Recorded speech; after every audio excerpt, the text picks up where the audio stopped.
శ్రీమద్భగవద్గీత 5వ అధ్యాయం కర్మసన్యాస యోగం 7వ శ్లోకం.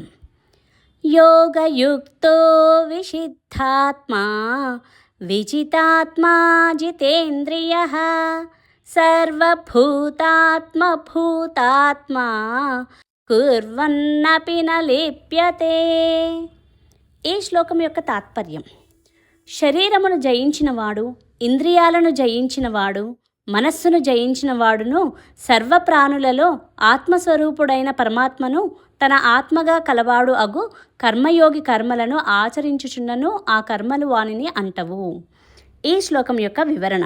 ఈ అధ్యాయంలో 7వ శ్లోకం నుంచి 21వ శ్లోకం వరకు 2 సాధనల గురించి చెప్పబోతున్నారు. ఒకటి కర్మయోగము, జ్ఞానయోగ సాధనలు. కర్మయోగ సాధన 7వ శ్లోకం నుంచి 12వ శ్లోకం వరకు ఏ విధమైన జీవన విధానంలో ఉన్నా కూడా పాటించాల్సిన సాధనల గురించి చెబుతున్నాడు కృష్ణ పరమాత్మ. ఇక్కడ కృష్ణ పరమాత్మ గృహస్థుల్ని దృష్టిలో పెట్టుకుని సాధనలు చెబుతున్నారు. ఎందుకంటే ఈ 2 సమానమే, ఆయన గృహస్థాశ్రమం శ్రేష్టమని చెప్పారు కాబట్టి. యోగయుక్త అంటే కర్మయోగయుక్త. కర్మయోగి అంటే తన లౌకిక లక్ష్యాలను, ఆధ్యాత్మిక లక్ష్యాలను సమతుల్యం చేసే వ్యక్తి. కర్మయోగి ఎంతసేపు ధనం వెంట పరుగులు తీయడు. కర్మయోగికి 2 రకాల జీవనాలు గడపాలని తెలుసు. పంచమహాయజ్ఞాలు లౌకిక జీవనంలో చేయాలి, అంతర్గత ఎదుగుదల కోసం ఆధ్యాత్మిక చింతన చేయాలి. కర్మయోగి అవ్వాలంటే 3 నియమాలను పాటించాలి. ఆధ్యాత్మిక చింతనకు కర్మయోగి అవ్వాలంటే 3 నియమాలను పాటించాలి అంటున్నారు. ఆధ్యాత్మిక చింతనకు ప్రాధాన్యతనివ్వాలి. చేసే ప్రతి పని ఈశ్వరార్పణ బుద్ధితో చేయాలి. వచ్చిన ప్రతిఫలాన్ని ఈశ్వర ప్రసాదంగా స్వీకరించాలి. అటువంటి వ్యక్తిని యోగయుక్త అంటారు. విశుద్ధాత్మ శుద్ధమైన మనస్సు.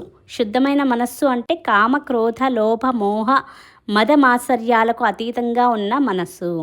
ఆరోగ్యకరమైన ఆలోచనలను కృష్ణ పరమాత్మ అసురీ సంపత్తి అంటారు. విజితాత్మ జితేంద్రియ. ఇక్కడ ఆత్మ అంటే శరీరం, విశుద్ధాత్మలో ఆత్మ అంటే మనస్సు.